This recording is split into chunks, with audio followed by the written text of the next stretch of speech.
Welcome to our channel. ఈరోజు మనతో పాటు ఉన్నారండి senior home physician doctor Chetan Raj గారు. సార్తో ఈరోజు మనం ఎందుకున్నామంటే ఈ మధ్యకాలంలో చాలామందికి హెయిర్ లాస్ అవుతూ ఉంది. సో హెయిర్ ఉంటేనే అందంగా కనపడతామని చెప్పేసి యూత్ మొత్తం అనుకుంటూ ఉంటారు. బట్ ఈ హెయిర్ మనకు లాస్ అవుతుందంటే కొన్ని రీజన్స్ ఉంటాయి. సో హెయిర్ ఫాల్ రీజన్స్ ఏంటి ఫాలో అవ్వడానికి, మనం హెయిర్ ఫాల్ అవ్వకుండా ఉండాలంటే ఏం చేయాలి, ఈ విషయాలను సార్ ద్వారా తెలుసుకుందాం. నమస్తే సార్. నమస్తే సార్. సార్, ఈ మధ్యకాలంలో హెయిర్ కేర్కి తీసుకున్నంత వాల్యూ ఎవరు ఇంకా మిగతాయి తీసుకోవట్లేదు సార్.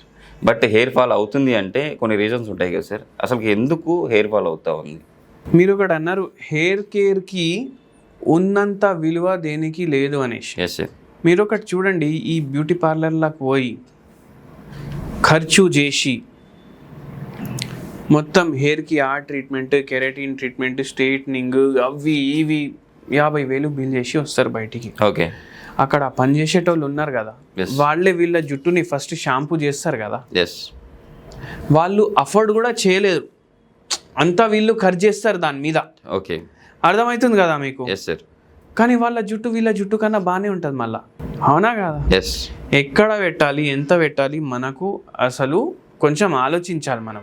ఓకే. ట్రీట్మెంట్లు ఎప్పుడు క్లినిక్లల్లా అవుతాయి, ఓకే, అవునా కాదా? Yes sir. పార్లర్లల్లా ట్రీట్మెంట్ కాకుండా అవి చేయడం వల్ల మీ జుట్టుకి నుక్సాన్ అవుతుంది. ఓకే, కరెక్టే కదా నేను చెప్పాను? Correct sir. మళ్ళీ ఇంకోటి మీరు ఆలోచించండి, నేచర్ని మనం ఆపలేము, ఓకే, అవునా కదా? అగెయిన్స్ట్ నేచర్ మనం పోలేం. Yes sir.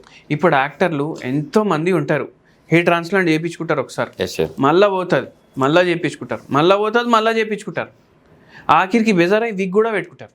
ఓకే. కానీ ఇప్పుడు జెనెటిక్గా హెయిర్ ఫాల్ ఉందనుకోండి. Okay sir.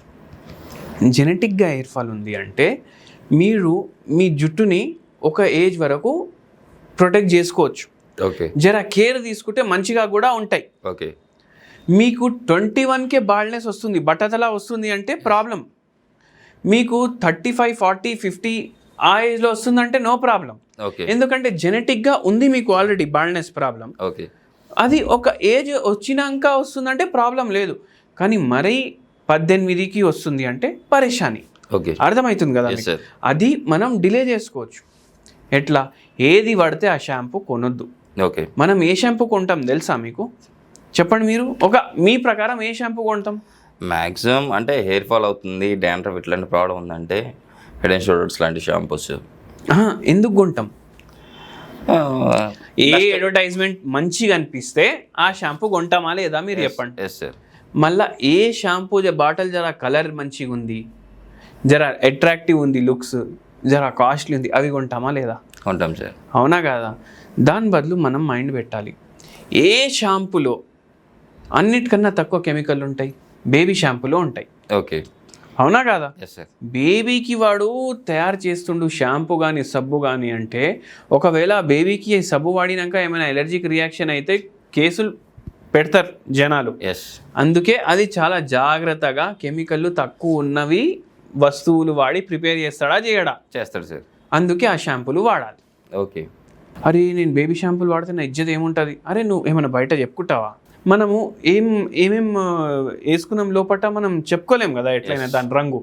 అయితే అట్లా మీరు దిమాగ్ వాడండి. And most of all important ఏంటంటే, మీరు సిగ్గు వాడకపోతే ఎవరు కేర్ చెయ్యరు.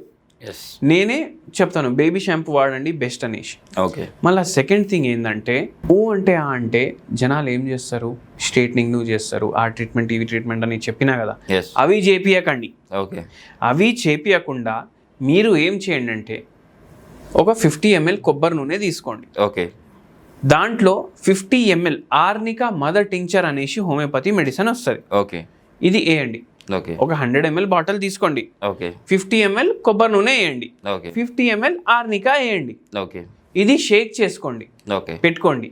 మీరు రేపు మార్నింగ్ తలస్నానం చేస్తున్నారనుకోండి, ఇవాళ నైట్ ఇది నూనె తీసి తలకు రాసుకొని లైట్ మసాజ్, ఇట్లా రుద్దొద్దు, మొత్తం ఊడొచ్చేటట్టు అట్లా చేయొద్దు.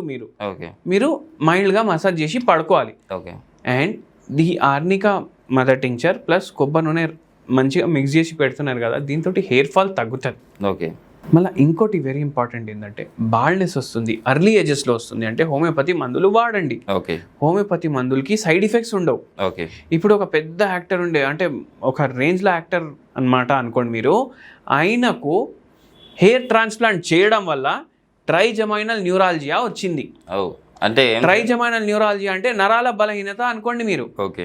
ఇంకా ఆయన కళ్ళు ఇట్లనే ఉంటాయి, ఓకే, ఇట్లా కిందికి రావు, ఇట్లనే ఉంటాయి. అంటే రెప్పలు మూసుకోవంటారు. ఏమైతే తలనొప్పి ఉంటుంది, 24 గంటలు తలనొప్పి ఉంటుంది. ఓకే. మళ్ళీ దానిపైన స్టిరాయిడ్లు వాడితే కూడా తగ్గదు. ఓకే. ఆ నరం కట్ చేసేయాలి అనేసి అంటారు, మళ్ళీ రిటర్న్ వస్తుంది. సో అటువంటి సైడ్ ఎఫెక్ట్స్ కూడా అవుతాయి. ఓకే. అందుకే హోమియోపతి మందులు వాడడం వల్ల సైడ్ ఎఫెక్ట్లు అవ్వవు. మళ్ళీ స్ట్రైట్నింగ్లకు ఇస్త్రీ చేస్తారా మీరు? ఇస్త్రీ చేస్తారు కదా బట్టలకి, ఎస్ సార్, పొగ వస్తుంది కదా. ఓకే.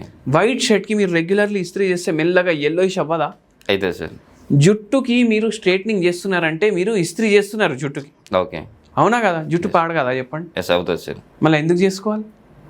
సో అటువంటివి అవాయిడ్ చేయండి, హార్మ్ఫుల్ కాస్మెటిక్స్ అవాయిడ్ చేయండి. ఓకే. ఇటువంటి ఎక్స్పెరిమెంట్లు చేయకండి మీ జుట్టుతో. Okay sir. ఒక్కసారి పోయిందంటే మళ్ళీ తిరిగి రావడం కష్టమైంది. Okay sir. నిద్ర సరిగా తీసుకోండి, టైంకి తినండి, టైంకి పడుకోండి. ఆల్రెడీ ఒకటి ఎక్స్టర్నల్ అప్లికేషన్ చెప్పినా కదా హోమ్ రెమెడీ, ఇంకోటి మస్త్ మీకు చెప్తాను. ఓకే. బాదాంలు ఉంటాయా? ఎస్. బాదాంలు మామ్రా బాదాం తీసుకోండి. ఓకే. ఇది జర కాస్ట్లీ ఉంటుంది. ఓకే. ఇది మన ఏషియాలోనే గ్రో అవుతుంది. ఓకే. ఆఫ్ఘనిస్తాన్లో, మళ్ళీ దాని తర్వాత ఇరాన్లో, ఇరాక్లో గ్రో అవుతుంది. ఓకే. వేరేది బాదాం ఏదైతే మీరు తీసుకుంటాడు 700-800 రూపాయల కిలో, అది తక్కువ ఉంటుంది రేట్. కానీ ఏంటంటే అది తీసుకొని లాభం లేదు. దాని బదులు ఇంట్లో పల్లి చట్నీ, పల్లి పొడి తింటే దానికన్నా ఎక్కువ లాభాలు దాంట్లో ఉంటాయి. ఓకే. పువర్ మ్యాన్స్ బాదాం అంటారు దాన్ని, ఓకే సార్, పల్లిని. అయితే మీరు ఆ బాదాం తీసుకున్నారనుకోండి, ఏది మన అమెరికన్ బాదాం, ఓకే, దాంట్లోకి వెళ్ళి వాళ్ళు నూనె తీసేస్తారు మొత్తం. ఓకే. మళ్ళీ బాదాం ఆయిల్ అనేసి డబ్బా నింపేసి అమ్ముతారు. Okay sir. అందుకే దీని రేట్ తక్కువ ఉంటుంది. ఓకే. మీరు మామరా బాదాం తీసుకోండి. ఓకే. దీంట్లో నూనె క్వాలిటీ కూడా ఎక్కువ, ఇంకా న్యూట్రిషన్ కూడా ఎక్కువ. ఇది మీరు వాడండి, హెయిర్ ఫాల్కి మంచిది. రోజు 5 తినండి, వాటర్లో నానబెట్టి నెక్స్ట్ డే మార్నింగ్ తినండి. నిజంగా ఈరోజు మన ప్రేక్షకులకి చాలా చక్కటి ఇన్ఫర్మేషన్ ఇచ్చారు. ఇంకొకటి ఒక ఇన్ఫర్మేషన్ కూడా ఏంటంటే, నెక్స్ట్ వీడియో అంటే డాండ్రఫ్ కోసం ఉన్న ప్రాబ్లం ఉన్న వాళ్ళు కంపల్సరీ ఆ వీడియో కోసం వెయిట్ చేస్తూ ఉంటారు. త్వరలో మనం కంపల్సరీ చేద్దాము, ఆ వీడియో కూడా మనం అప్లోడ్ చేద్దాం సార్. నిజంగా ఈరోజు ఇంత మంచి ఇన్ఫర్మేషన్ ఇచ్చారు. Thank you.